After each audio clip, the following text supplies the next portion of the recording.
หันธมยังธรรมจักรปวัตนสุตตะปาทังปนามเตทเวเมภิกขเวอันตาดูก่อนภิกษุทั้งหลายที่สุดแห่งการกระทำสองอย่างเหล่านี้มีอยู่ปามปะจิตเตนานาเสวิตาภาเป็นสิ่งที่บรรพชิตไม่ควรข้องแวะเลยโยจายังกามเมสุกามสุขัลลิกานุโยโคนี่คือการประกอบตนพัวพันอยู่ด้วยความใคร่ใดกามทั้งหลายน้องเป็นของต่ำสามคำโมเป็นของชาวบ้านปทุจนิกรเป็นของคนชั้นปุถุชนอานาริยไม่ใช่ข้อปฏิบัติของพระอริยเจ้าอนัตถสันนิโตไม่ประกอบด้วยประโยชน์เลยนี่อย่างหนึ่งโยจายังอัตตกิลมัฏฐานุโยโคอีกอย่างหนึ่งคือการประกอบการทรมานตนให้ลำบากทุกข์เป็นสิ่งนำมาซึ่งทุกข์อานาริยไม่ใช่ข้อปฏิบัติของพระอริยเจ้าอนัตถสันนิโตไม่ประกอบด้วยประโยชน์เลยเอเตเตภิกขเวอุโภอันเตอนุปคัมมัมมัชฌิมาปฏิปทา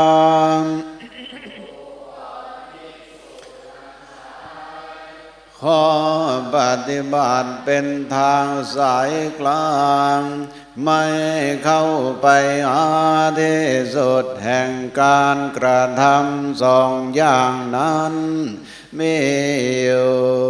ตาภคเตนะภิสัมพุทธาเป็นข้อปฏิบัติที่ตถาคตได้ตรัสรู้เฉพาะแล้วจาคุการณิเป็นเครื่องกระทำให้เกิดจากสุญาณการณิเป็นเครื่องกระทำให้เกิดญาณโอปะสัมมาญาเพื่อความสงบอาภิญญายาเพื่อความรู้ยิ่งสัมปทายามเพื่อความรู้พร้อมเอภานายาสังวัตเตเป็นไปเพื่อนิพพานกะตมาจะสาภิกขเวมัชฌิมาปฏิปทาดูก่อนภิกษุทั้งหลายข้อปฏิบัติเป็นทางสายกลางนั้นเป็นอย่างไรเล่าอายเมวะอริโยอาทังคิโกมัคคเป็นทางสายกลางนั้นข้อปฏิบัติเป็นหนทางอันประเสริฐ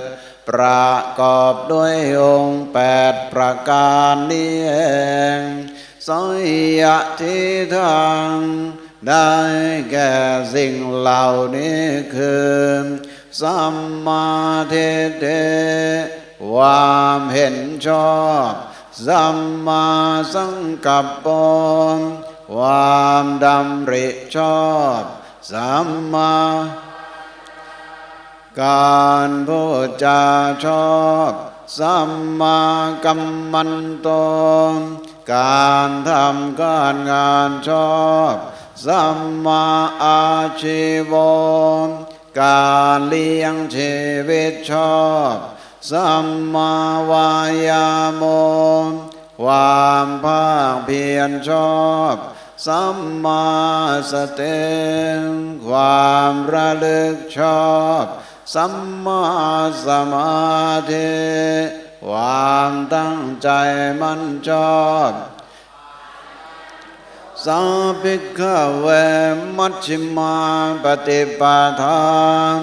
ดูก่อนภิกษุทั้งหลายนี่แหละคือข้อปฏิบัติเป็นทางสายกลางตถาคตนาภิสัมพุทธาเป็นข้อปฏิบัติที่ตถาคตได้ตรัสรู้เฉพาะแล้วจากขุการณีเป็นเครื่องกระทำให้เกิดจากสุญาณการณีเป็นเครื่องกระทำให้เกิดญาณอุปสัมมา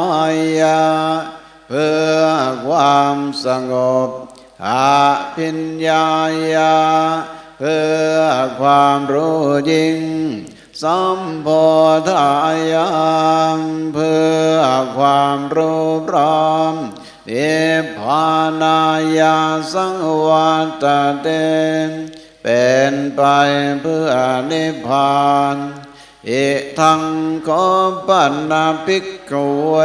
ทุกขังอริยสัจจังดู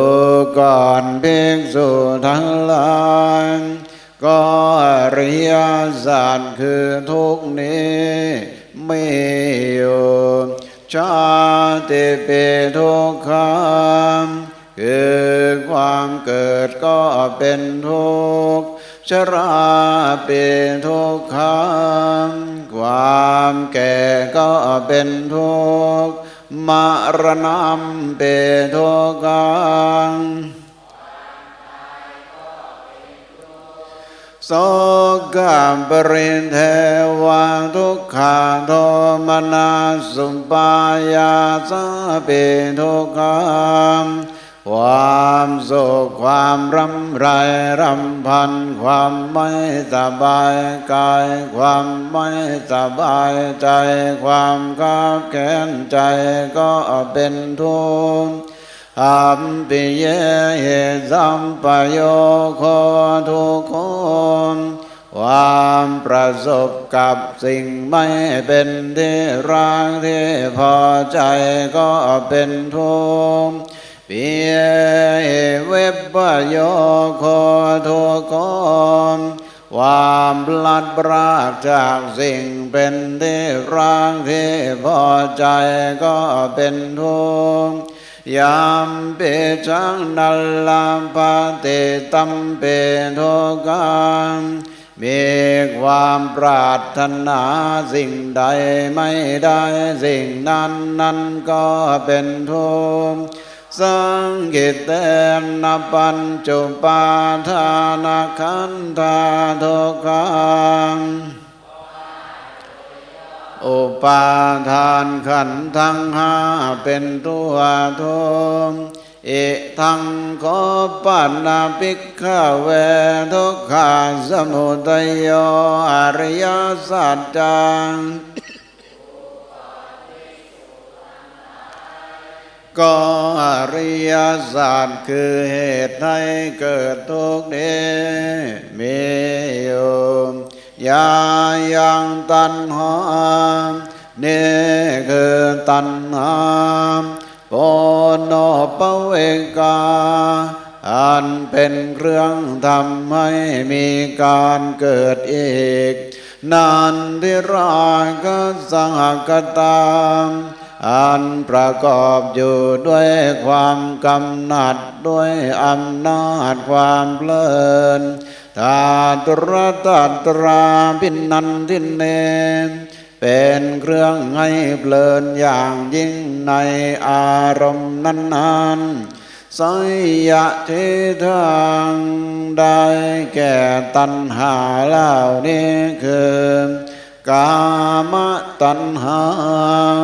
ตัณหาในกามภาวะตัณหาตัณหาในความมีความเป็นวิภวะตัณหาตัณหาในความไม่มีไม่เป็นอิทังขอปัญญภิกขเวทุกขานิโรธอริยสัจจังดูก่อนภิกษุทั้งหลายก็อริยสัจคือความดับไม่เหลือแห่งทุกข์นี้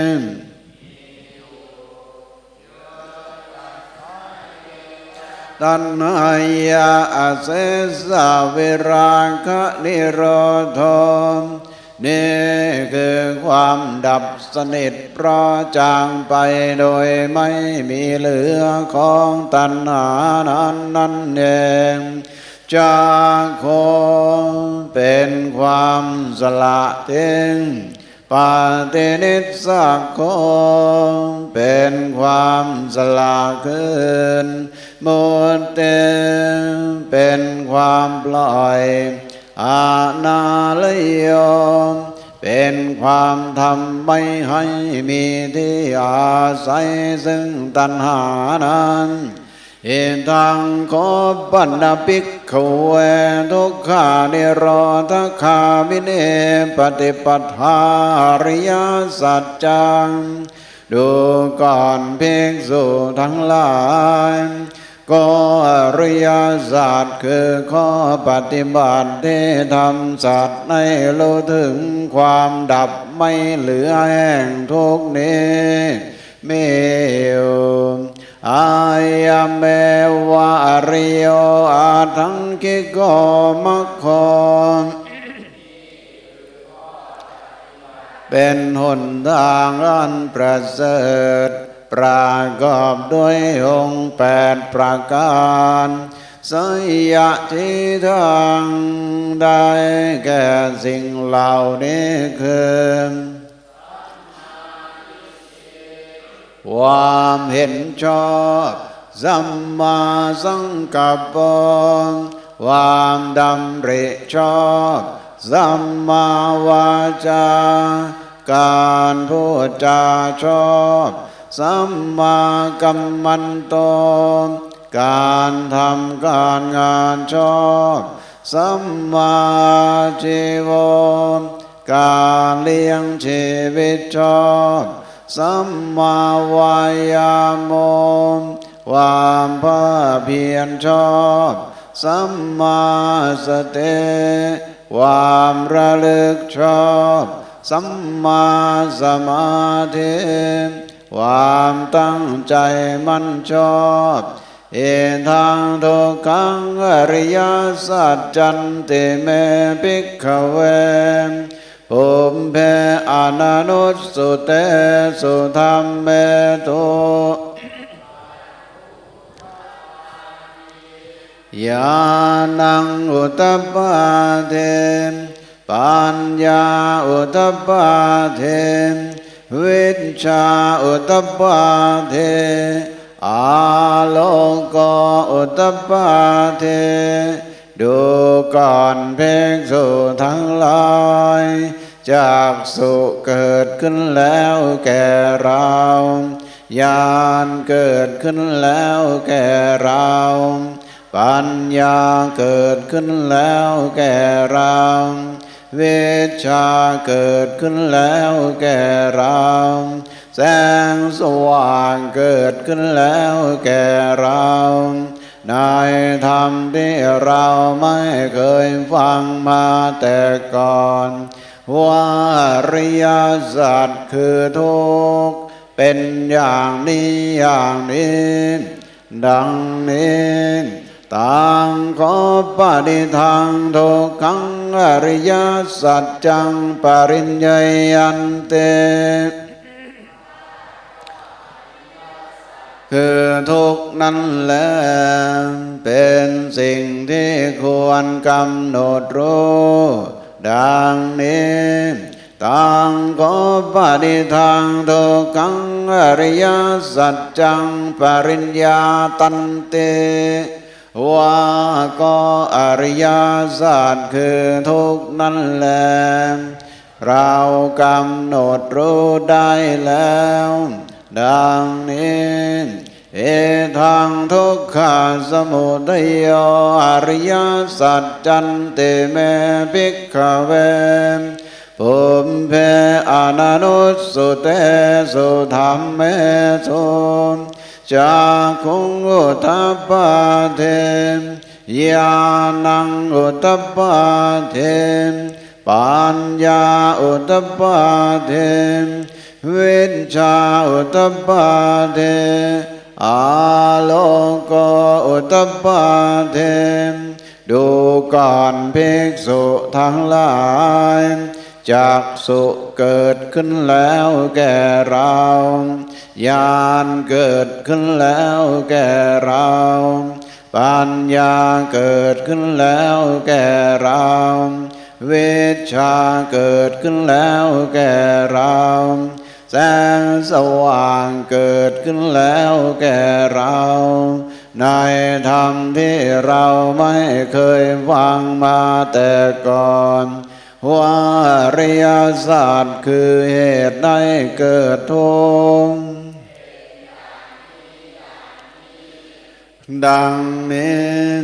ตังก็ปฏิทังทุกขาสมุทัยโยอริยสัจจังปหาตัพพันเตว่าก็อริยสัจคือเหตุให้เกิดทุกข์นั่นแหละเป็นสิ่งที่ควรละเสียดังนี้ตังขอปฏิทังทุกขาสมุทัยโยอริยสัจจังปะอินันเตว่าก็อริยสัจคือเหตุให้เกิดทุกข์นั้นแลเราละได้แล้วดังนี้เอทังทุกขานิโรโธอริยสัจจันติเมภิกขเวปุมเพอนันุสสุเตสุธัมเมสุจากขุงอุตตปาเทญาณังอุตตปาเทปัญญาอุตตปาเทวิชชาอุตตปาเทอาโลโกอุตตปาเทดูก่อนภิกษุทั้งหลายจักษุเกิดขึ้นแล้วแก่เราญาณเกิดขึ้นแล้วแก่เราปัญญาเกิดขึ้นแล้วแก่เราแก่เราแสงสว่างเกิดขึ้นแล้วแก่เราในธรรมที่เราไม่เคยฟังมาแต่ก่อนว่าอริย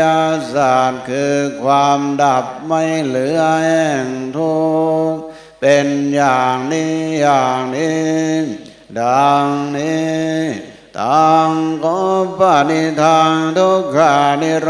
โธอริยสัจจังสัจจิกาตพันเตว่าก็อริยสัจคือความดับไม่เหลือแห่งทุกข์นั่นแหละเป็นสิ่งที่ควรทำให้แจ้งดังนี้ตังก็ปฏิทังทุกขานิโรโธอริยสัจจังสัจจิกาตันเตว่าก็อริยสัจคือความดับไม่เหลือแห่งทุกข์นั่นแหละเราทำให้แจ้งได้แล้วดังนี้เอทังทุกขานิโรธคามิเนปฏิปทาอริยสัจจันติเมภิกขเว ปุมเพอนานุสุเตสุธรรมเมสุจากขุงอุตตปาเทปัญญาอุตตปาเทวิชชาอุตตปาเทอาโลโกอุตตปาเทดูก่อนภิกษุทั้งหลายจากสุเกิดขึ้นแล้วแก่เราญาณเกิดขึ้นแล้วแก่เราปัญญาเกิดขึ้นแล้วแก่เราวิชชาเกิดขึ้นแล้วแก่เราแสงสว่างเกิดขึ้นแล้วแก่เราในธรรมที่เราไม่เคยฟังมาแต่ก่อนว่าอริยสัจคือข้อปฏิบัติที่ทำสัตว์ให้รู้ถึงความดับไม่เหลือแห่งทุกข์เป็นอย่างนี้อย่างนี้ทางของปณิทางทุกขานิโรธคามิเนปฏิปทาอริยสัจจังภาเวตพันเตว่าก็อริย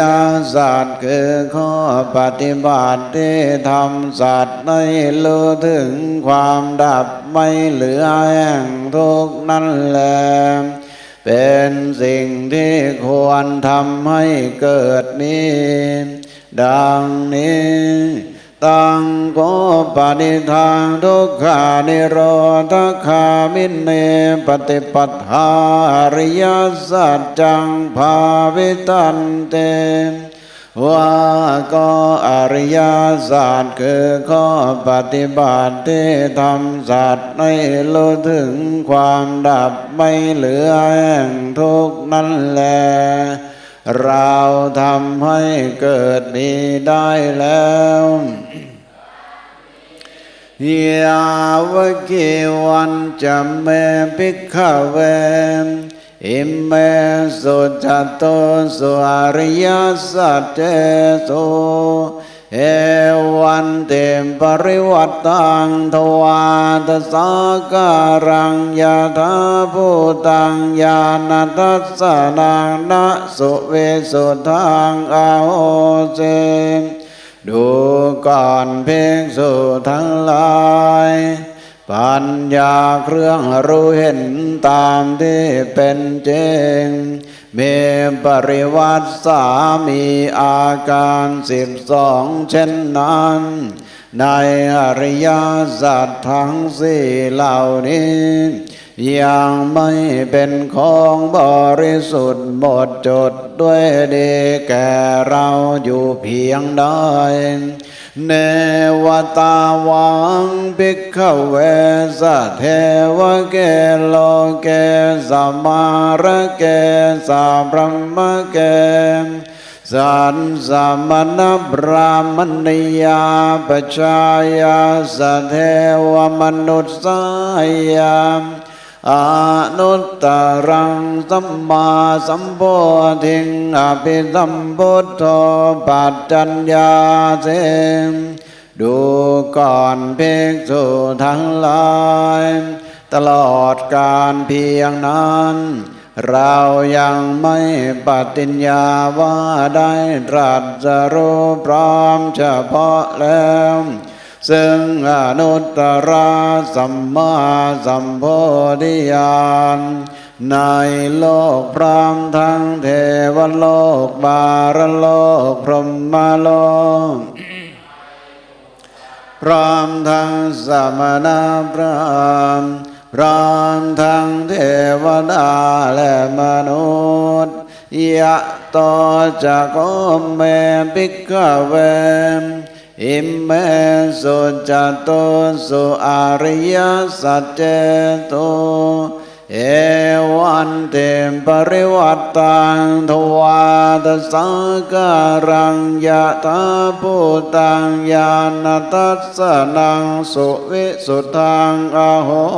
เส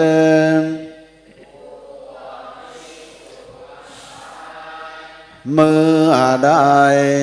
ปัญญาเครื่องรู้เห็นตามที่เป็นจริงมีปริวัติสามีอาการ12เช่นนั้นในอริยสัจทั้งสี่เหล่านี้เป็นของบริสุทธิ์หมดจดด้วยดีแก่เราอะทังภิกขเวสัทเทวะเกโลเกสมาระเกสัพพมะเกสันสะมณพรามณิยาปจายาสเทวมนุสสยามอนุตตรังสัมมาสัมโพธิงอภิสัมพุทโธปัจจัญญาเสดูก่อนภิกษุทั้งหลาย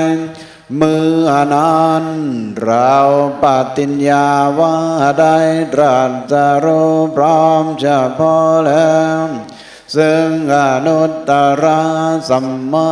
สัมโพธิญาณในโลกพร้อมทั้งเทวโลกมารโลกพรหมโลกใน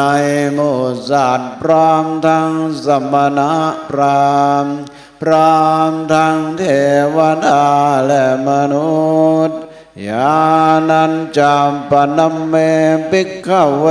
ทัสสนังอุทธัปปาเตดูก่อนภิกษุทั้งหลายก็ญาณและทัศสนาได้เกิดขึ้นแล้วแก่เราอากุปปาเมวิมุตติว่าความหลุดพ้นของเราไม่กลับกำเริบอายมันติมาจาเต